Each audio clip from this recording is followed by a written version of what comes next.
Bago natin simulan ang ating chapter 65 ngayong araw na ito, gusto ko munang i-shoutout ang ating mga members sa exclusive channel ngayong November 26, 2025. Sa mga gustong mapasama sa masya-shoutout dito, magpunta lang kayo sa join button at i-click ito. Shoutout kay J-Boy Pablo, Jeffer Dolar, Noel Lumugdang Jr., Roger Cortez Jr., Albert Bongkalo, Norhamin Sultan, CODM Pro, Angelo Torres, Jong Kim Bichachino, Biko Ilapil, Mark Kevin Hermoso, Eric Lazaro, Pedro Texon, Malbas Jan Benedict, Christian Nimenso, Sally Guevara, Paul Leda, Avrin Liin, RQC, Ray Colocar, Aaron Katabay, Mast 25, Ronald Esok, Joffril Indiana, Ricky Oliveros, Mortar TV, Cordovaloy, Michael Upaw, Aldrin Pedong, Joseph Martires Channel, Bonbon Ibiona, Mark Angelo Bibas, at kay Kuya MB. Maraming salamat sa inyong lahat.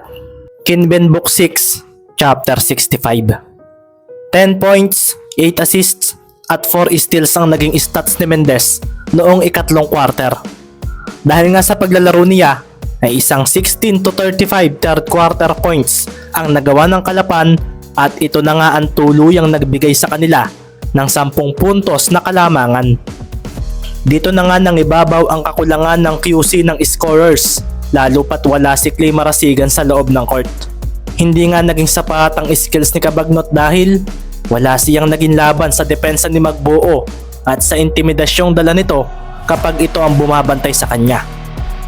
Hindi ako makapaniwalang hindi ko man lang nagawa ang nakasanayang kong hook shots nang ang Magbuo na iyon ang defender ko. Nasabi na nga lang ng pagod na si Rex Cabagnot sa sarili. Makikita nga rin ang paghingal niya lalo pa nga't wala siyang nagawa sa baliyahan laban kay Magbuo. Hindi ako basta makakuha ng rebound dahil kay Magbuo at naiisahan din ako ni Hernandez. Parang nawala ang kaba ng batang iyon ngayong second half. Sabi naman sa isip ni Kurt Bondok na napainom kaagad ng tubig. Hindi ko na masabayan si Mendez at lalong masyadong mabilis si Romero. Ang lakas ng team nila. Nasabi naman ni Dave Padua habang hawak ang kanyang tubigan. Makikita nga ring pawisan siya dahil sa walang tigil niyang pagtakbo dahil kina Romero at Mendez. Nakakainis. Wala akong maitulong kay Boss Kobe. Nababasa na ni Mendez ang galawan ko. Paano niya basta na lang nahuhuli ang mga moves ko at crossovers? Bulalas naman sa sarili ni Jimmy Valencia na marahang tinapik sa balikat ng katabing si Clay. Hindi pa tapos ang game. Seryoso namang winika ni Clay na napasulyap sa kanyang Boss Kobe na pagod sa laro na ginagawa nila. Sa 16 points nga nilang nagawa sa ikatlong quarter ay 10 rito ang kay Vicinal. Kaso marami itong naging sablay dahil sa depensa ni Ibanez at ng mga biglaang pagsulpot ni Mendez na sumisira sa ginagawa nito. Dahil sa pagpwesto ni Magbuo sa power forward, lumakas ang depensa nila sa ilalim at malayang nakaikot naman si Ibanez na nasa small forward position. Hindi rin mahuli ng mga players ko si Mendez dahil ngayong second half lang ito naglaro ng buong quarter. Mukhang planado ng coach nila ang mga ito. Dito tuloy na-expose ang team ko. Ang kakulangan ko sa magaling na backups at scorers bukod kina Clay at Kobe. Mukhang talo kami sa game na ito. Sabi na nga lang ni Coach Stan sa sarili at pasimple niyang pinagmasdan ng kanyang mga players, lalo na ang kanyang mga pinaglaro. Makikita ngang napakuyom na lang si Kobe nang dahil sa pagbaliktad ng laban. Kanina lang daw ay pakiramdam niya ay panalo na sila. Pero bakit daw ganito na ngayon? Napatingin nga si Kobe sa loob ng court at napahinga ng malalim. Bigla niyang naitanong sa kanyang sarili kung gumaling nga ba raw talaga siya. Ang ginagawa ni Romero, akala niya ay mas magaling na siya rito pero bakit daw parang ngayong third quarter ay nabawian siya nito kahit hindi naman siya tinatapatan nito? Boss Kobe. Bigla na nga lang itong winika ni Clay at Jimmy. Si Rex Cabagnot nga ay napatingin din sa kanilang ace player sa kanilang idol. Okay ka lang ba, boss? Bulalas nga ni Clay. Si Coach Stan naman ay ramdam ang frustrations mula sa kanyang ace player. Alam niyang gustong manalo ni Kobe sa mga magiging laro nila ngayong season. Alam niya na kailangan nila makapasok na sa playoffs at alam niya kung gaano nito pinaghandaan ang taon na ito. Kaso, hindi lahat ng gusto natin ay pwedeng mangyari. Winika na nga lang sa sarili ni Coach Stan. Napakuyom na nga lang siya at lumapit kay Kobe. Tinapik niya ito sa balikat at pasimpleng ginitian. Mag-focus kayo sa paglalaro. Gawin lang ninyo kung paano kayo mag-basketball. Maglaro kayo dahil gusto ninyo ang sports na ito. Seryosong winika ni Coach Stan. May mga naisip siyang pwedeng gawin nila kaso sa ipinakita ng Kalapan team, tila alam niyang may isasagot ang kalaban sa kanya. Hindi raw siya sumuko o nagpatalo. Alam lang niya ang realidad at ito ay nang maglaro na ang Mendez na iyon. Hindi pa Boss Kobe tapos ang game. Marami pa ang pwedeng mangyari sa natitirang 10 minuto. Sambit nga ni Clay. Sasamahan ka namin Boss Kobe. Kaya ng ginawa mo sa amin noong hindi pa kami magaling. Sambit naman ni Jimmy Valencia at napatayo na nga rin si Rex Cabagnot at inihanda ang sarili sa pagsisimula ng huling quarter. Sandali namang nakaramdam ng maliit na saya si Kobe nang maalala kung paano niya nakilala sina Clay, Jimmy at Rex. Hindi pinapasali palagi si Jimmy ng mga kalaro nito sa basketball noon. Ito ay dahil hindi ito magaling sa shooting. Si Kobe Vicinal nga ang nagturo rito na pwede niyang gamitin ang depensa para maging mahusay na manlalaro. Si Clay naman ay hindi magaling sa scoring at palaging iniiwanan ng kanyang defender sa mga laro. Isa pa, wala ring naniniwala rito hanggang sa isang game nito na kung saan ay nandoon si Kobe. Sinambot nga nito ang bolang tumapon palabas mula sa sablay ni Marasigan. Nakita niya na parang maiiyak na ang player na iyon at dito nga naalala ni Kobe ang kanyang pagsisimula sa basketball noon. Hindi rin siya magaling, kagaya rin siya nito noon. Hindi gumagaling sa paglalaro dahil walang suporta mula sa magulang at sa kaibigan. Magtiwala ka sa kakayahan mo. Kung matalo man kayo ngayon, puntahan mo na lang ako at ako ang makikipaglaro sa iyo para mas matuto ka. Seryosong sinabi nga ni Kobe kay Clay na napaseryoso dahil ramdam niya ang sinseridad nito. Sa pagdayo naman ni Kobe sa Makati ay dito niya nakilala si Rex Cabagnot. Halimaw maglaro sa ilalim ng basket. Mapisikal kaso nang labanan niya ito ay inilampaso lang niya ito. Mahina ka pa pero alam ko mas magiging magaling ka pa. Huwag kang tumigil sa pagpapractice at pagkatapos ay puntahan mo ako sa QC. Gagawa tayo ng team at sasali tayo sa Maharlika League. Seryosong winika naman ni Kobe kay Cabagnot. Kung hindi raw nakilala ni Rex si Boss Kobe, baka naroon pa rin daw siya sa barangay niya sa Makati. Tambay. Kaya magmula noon, nagpalakas na siya ng kanyang paglalaro.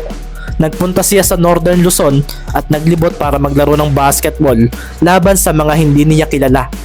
Lumayo siya para mawala ang kanyang pagiging mayabang kapag nasa teritoryo at doon siya natalo ng natalo. Nabulyawan ng nabulyawan hanggang sa nagawa niya ang kanyang hook shot na siyang naging dahilan kung bakit siya naging malakas na scorer sa sinalihan niyang liga sa Makati at Taguig 1 taon bago siya mapasama sa QC team ni Boss Kobe. Sumilbato na nga ang referee at sa pagpasok nga ni Clay, Jimmy at Rex ay makikitang tila iisa ang kanilang iniisip. Alam nilang malakas ang Kalapan pero ang pagbawi nila sa kanilang Boss Kobe, ang mga ginagawa nila, gagampanan daw nila ito ngayong season at dadalhin ng Kobe ng QC sa playoffs. Sumigaw nga ang tatlo at napaseryoso na nga lang si Kobe Vicinal nang makita ang mga ito. Si Kurt Bondok naman ay marahang napangiti dahil alam niyang mabait ang kanilang ace player. Sadyang marami lang ditong nayayabangan pero dahil sa kwento sa kanya ni Rex, alam niyang isa itong player na gustong gusto ang basketball. Mukhang hindi pa magpapatalo ang kalaban natin ah. Sabi na nga lang ni Maki Romero nang mapatingin sa mga players ng QC. Ito nga ang gusto ko Kuya Maki. Sabi naman ni Ricky Mendez na sinambot na nga ang bola mula sa inbound pass ni Magbuo.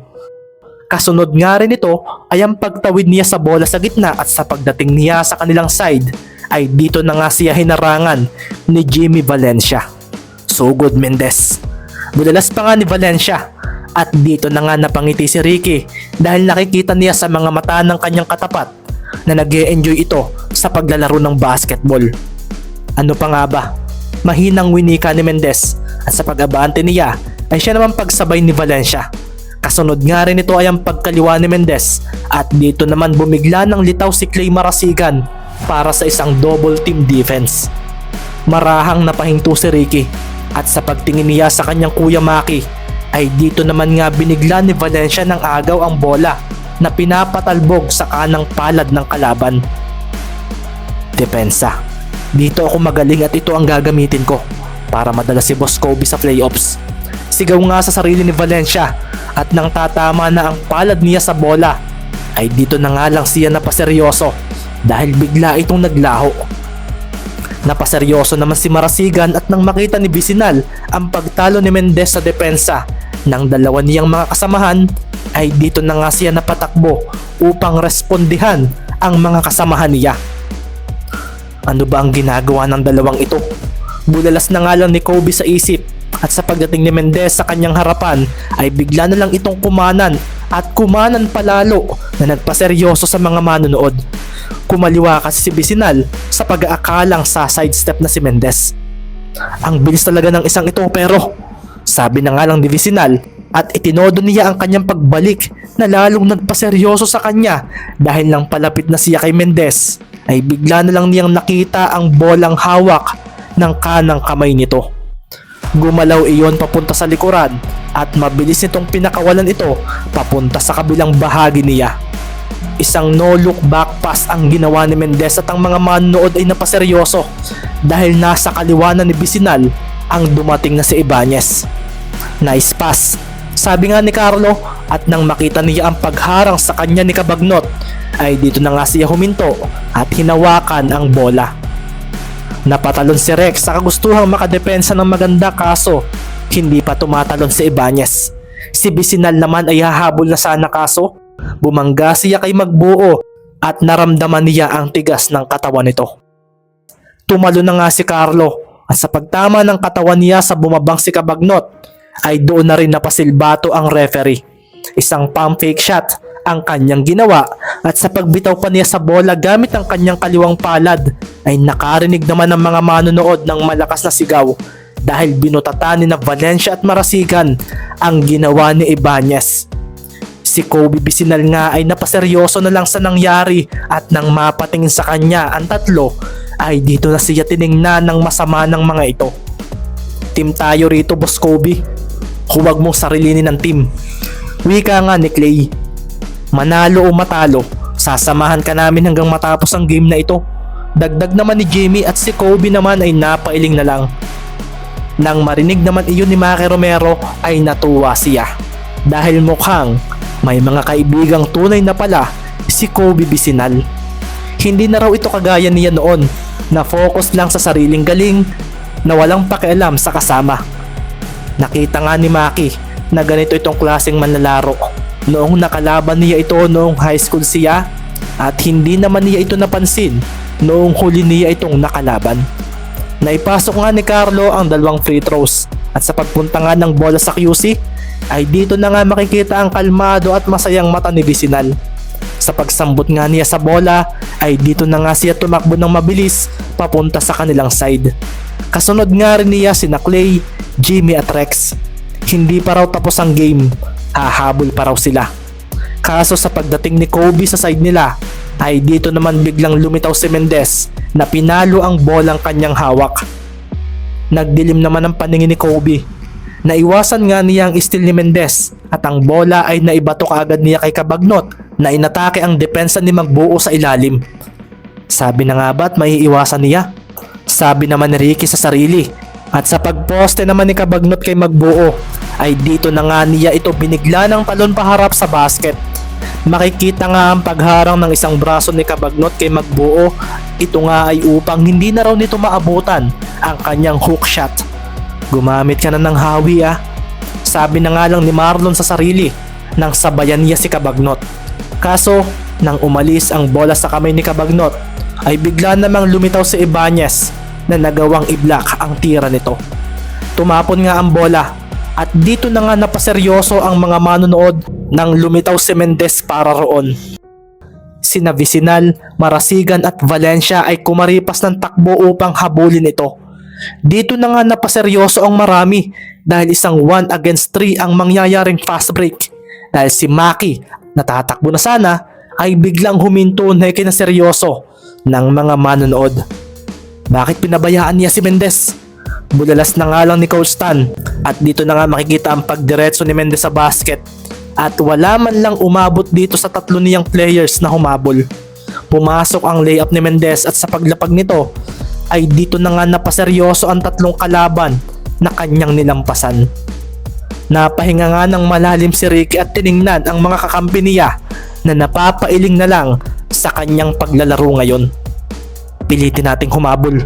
Nasabi na nga lang ni Kobe Vicinal at sa pagpunta ng bola sa kanya ay nagpakawala nga siya ng isang tres na mabilis namang nasabayan ni Ibanez. Sumablay nga ang tira niya at mula sa ilalim ng basket, hindi na nga nagawang makatalo ni Bondok dahil parang hindi raw napapagod si Hernandez.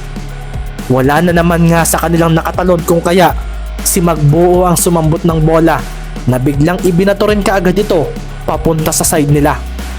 Si Mendez!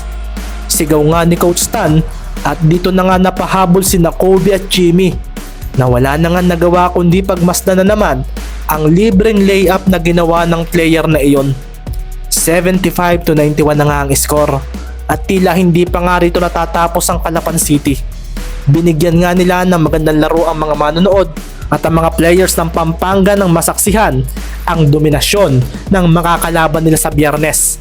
Ay dito na nga sila nakaramdam ng kakaibang excitement. Ang tagal mag-Biyernes, nasabi na nga lang ni Mark Parcon habang sila Serna naman ay napatingin sa malayo ng sandaling iyon.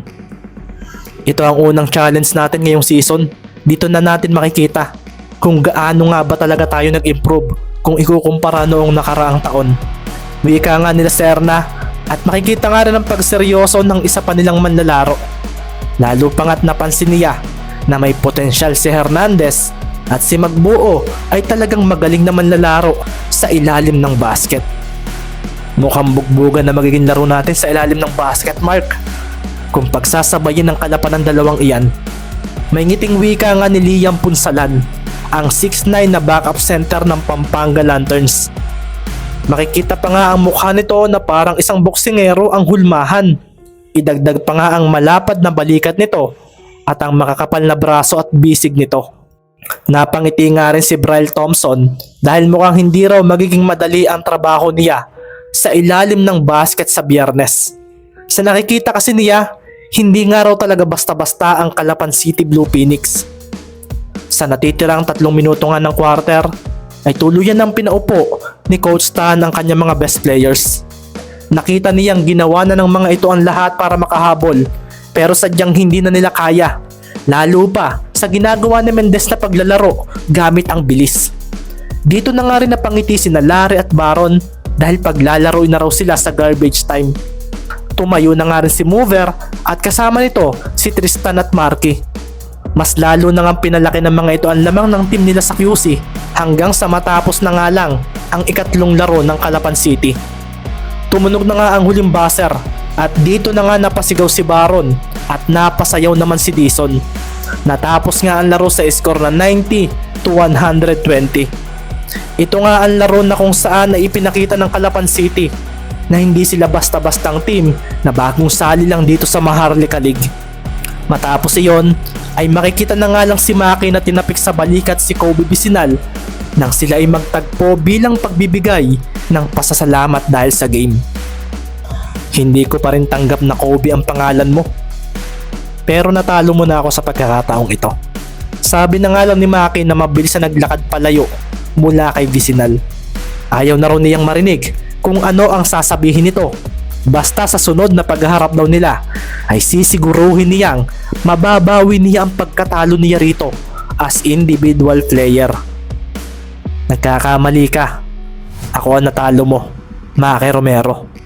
Mahinang wika naman ni Kobe Vicinal at dito na nga rin lumitaw sa harapan niya si Ricky Mendez upang siya ay kamayan. Salamat sir sa magandang game. Sana makalaban ko uli kayo sa sunod.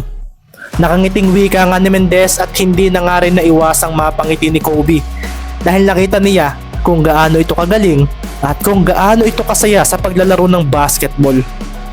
Talagang tototohanin mo ang sinabi mong ikaw ang magiging pinakamagaling na player ng bansa. Good luck sa mga susunod mong game. Hindi magiging madali ang pagdaraanan mo. Sambit naman ni Kobe at napatango naman si Mendez. Excited na ako, sir, sa mga pagdaraanan kong iyan.